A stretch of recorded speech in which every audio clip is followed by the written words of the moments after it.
창세기 2장 8절 말씀. 여호와 하나님이 동방의 에덴에 동산을 창설하시고 그 지으신 사람을 거기 두시니라. 좋은 날입니다. 성령님께서 오늘도 여러분들의 심령 가운데 큰 은혜와 평강으로 함께하여 주시기를 주님의 이름으로 축복합니다.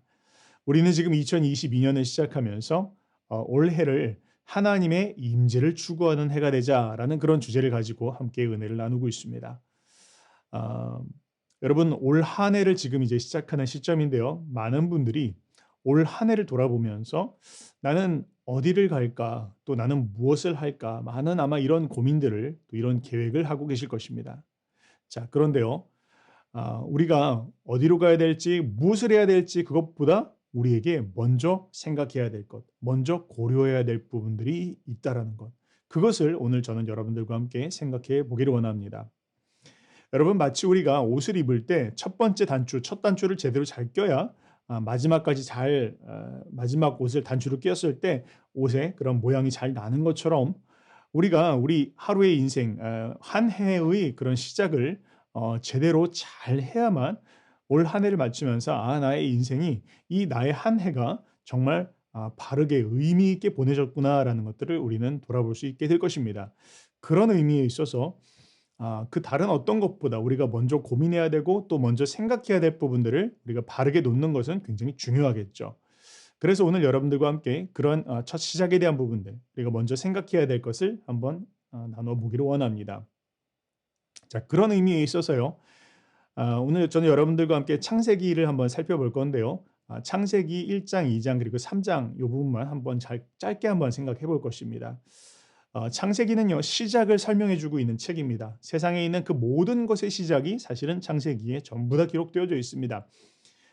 그래서 우리가 한 해를 시작할 때에도 마찬가지로 '한 해를 어떻게 시작할까?'라고 고민할 때 우리는 이 창세기로 돌아가서 중요한 그런 이 세상을 창조하셨을 때의 하나님의 계획을 먼저 생각해 보는 것은 굉장히 중요한 개념을 가져다 준다라고 저는 그렇게 생각합니다. 우리가 지금 올해를 '하나님의 임재를 추구하는 해가 되자.'라고 그렇게 아 슬로건을 걸고 또 하나님께서 주신 그런 기도의 제목을 가지고 한 해의 방향을 붙잡으면서 새롭게 한 해를 시작하고 있는데요. 자 그런데요. 성경 전체를 살펴볼 때 이 하나님의 임재를 가장 뚜렷하게 보여주고 있는 한 이미지가 있습니다.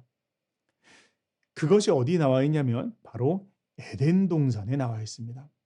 성경 전체에서 에덴 동산의 이미지는 하나님의 임재하시는 장소, 또 하나님께서 임재하시는 곳이 어떤 모양을 가지는가에 대해서 가장 뚜렷하고 정확한 그림을 우리 가운데 보여주고 있다라는 면에 있어서 굉장히 중요한 그런 단초를 주고 있습니다.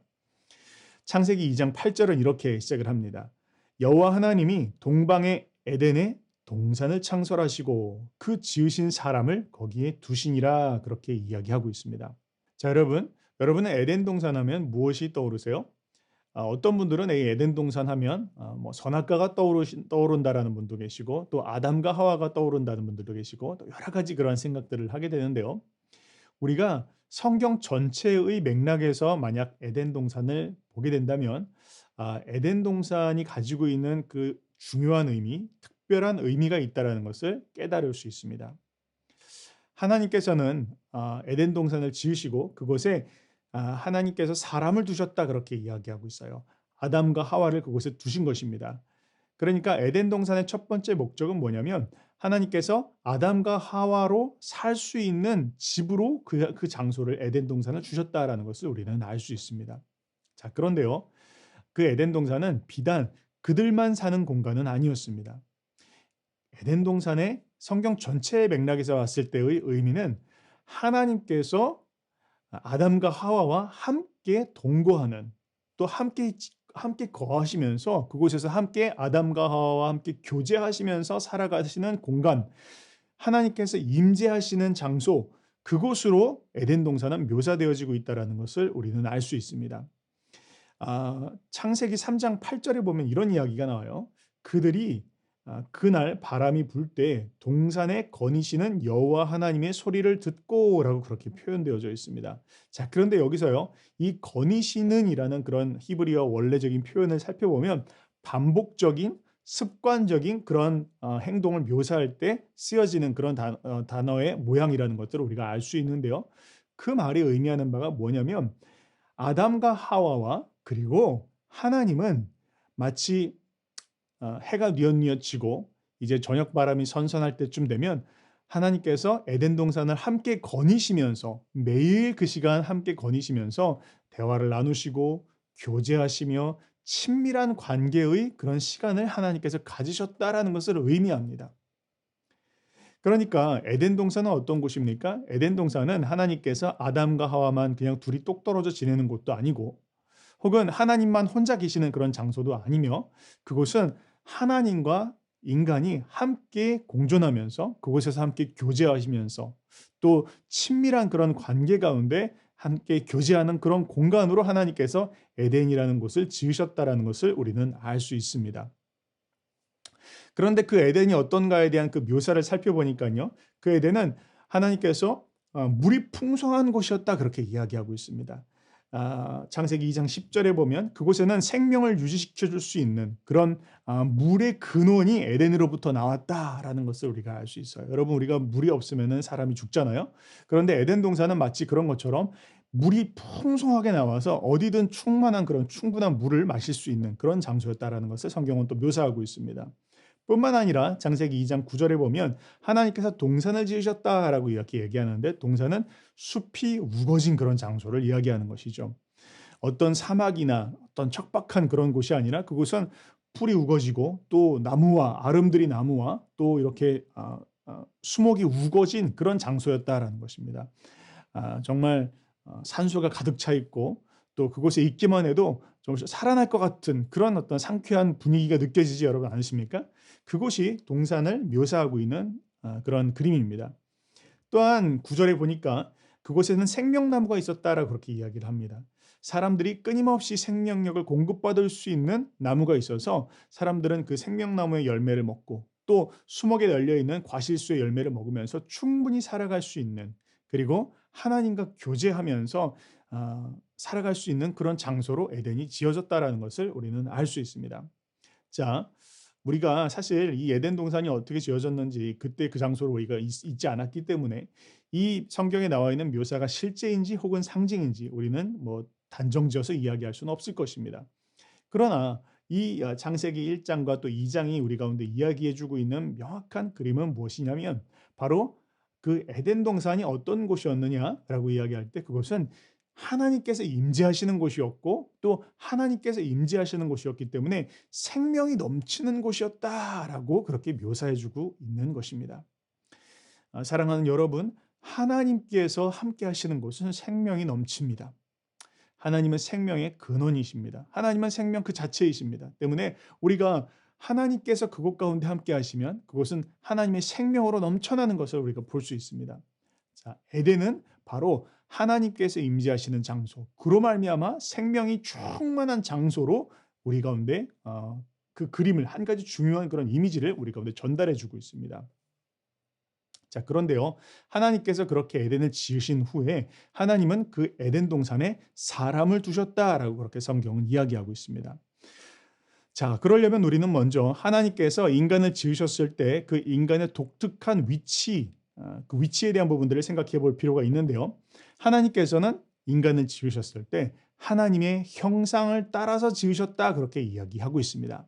자, 여기서 하나님께서 인간을 하나님의 형상을 따라서 지어졌다라는 말은 그냥 쉽게 이야기하면 모든 피조물들이 아담과 하와를 바라보면서 하나님을 떠올릴 수 있었다라는 거예요. 그러니까 마치 아담과 하와가 지나가면 야, 마치 하나님이 지나가시는 것 같네.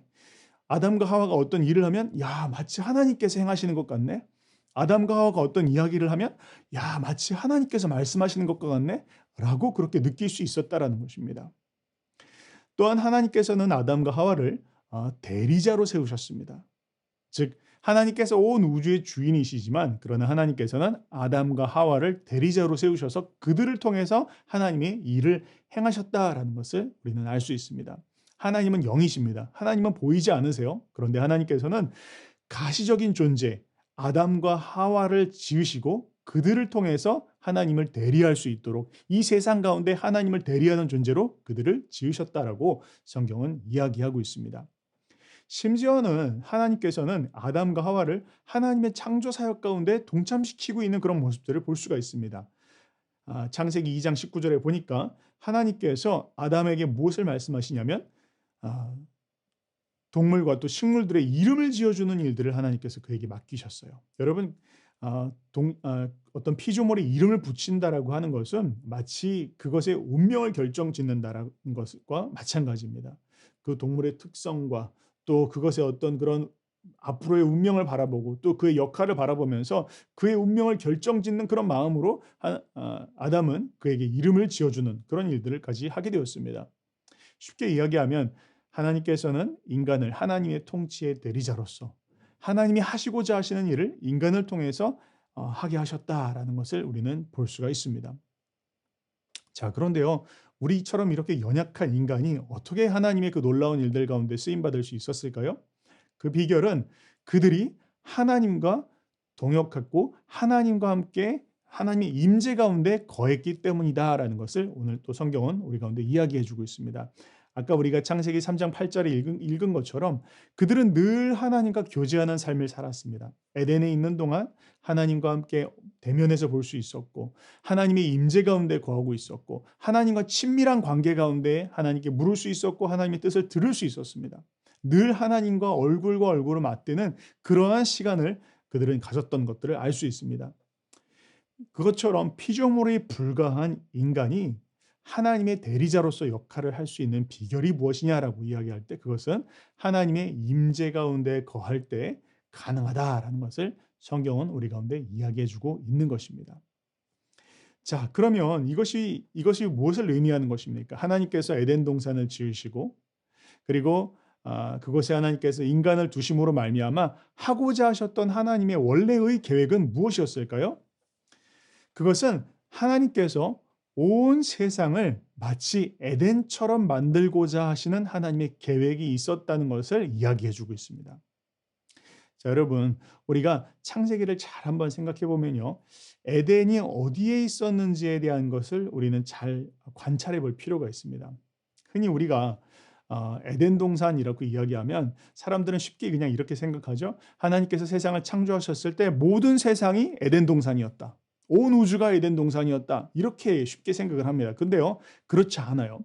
성경을 자세하게 여러분들이 살펴보면 에덴 동산은 지구에서 또 그 가운데서도 어떤 특별한 위치에 있는 조그마한 땅덩이에 불과하다라는 것을 성경은 이야기해 주고 있습니다.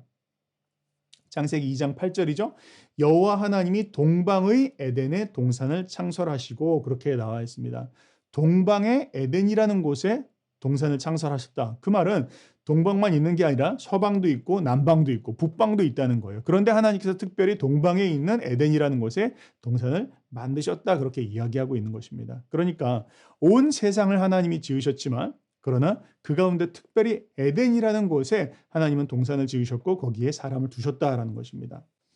자, 그러면 사람들은 이렇게 이제 생각을 하죠. 그러면 다른 곳, 그러니까 에덴 동산 말고 다른 곳은 사람이 살 만한 곳은 아니었나요? 이제 이런 질문들을 하게 됩니다.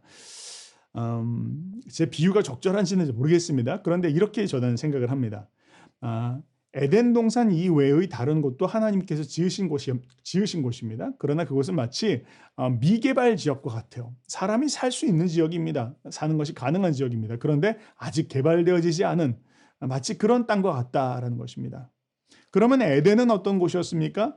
에덴은 마치 모델하우스와 같은 곳이었다. 그렇게 이야기할 수 있습니다. 여러분 아파트가 새롭게 지어지면 먼저 모델하우스에 사람이 가보잖아요. 그러면서 이렇게 사는 거구나라는 걸 보는 겁니다. 실제로 그 아파트는 지어지지 않았습니다. 혹은 아직 들어가서 살 수 있는 곳은 아니에요. 그러나 이제 모델하우스를 보면서 이렇게 지으면 되는구나. 또 이렇게 지어질 것이구나라는 것을 상상하는 것처럼 하나님께서 온 지구 가운데 에덴이라는 곳을 두셨을 때는 마치 모델하우스처럼 하나님과 함께 거하는 곳은 이런 곳이다.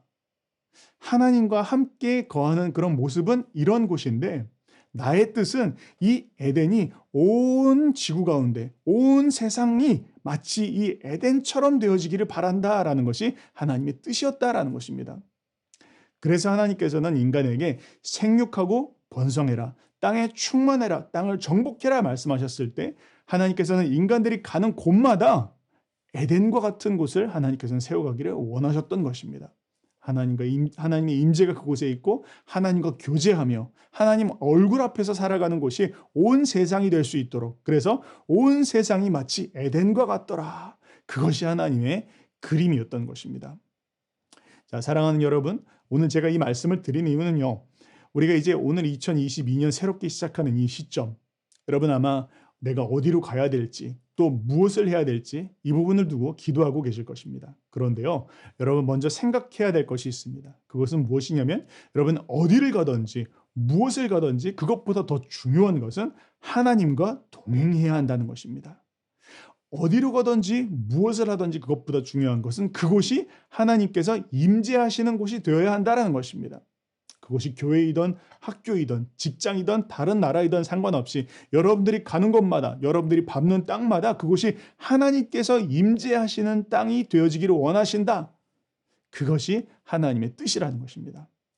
자, 여러분 2021년 지금 계획을 세우실 때 꼭 이것을 기억하시고 한 해의 계획을 세우시기 바랍니다. 어떻게 하면 내가 가는 곳에, 또 어떻게 하면 내가 하는 일에 하나님의 임재가 나타나게 할 것인가, 이 부분을 잘 기도하시고 또 생각해 보시면서 하나님 앞에 한 해를 계획하시는 그런 여러분들 되시기를 주님의 이름으로 축복합니다.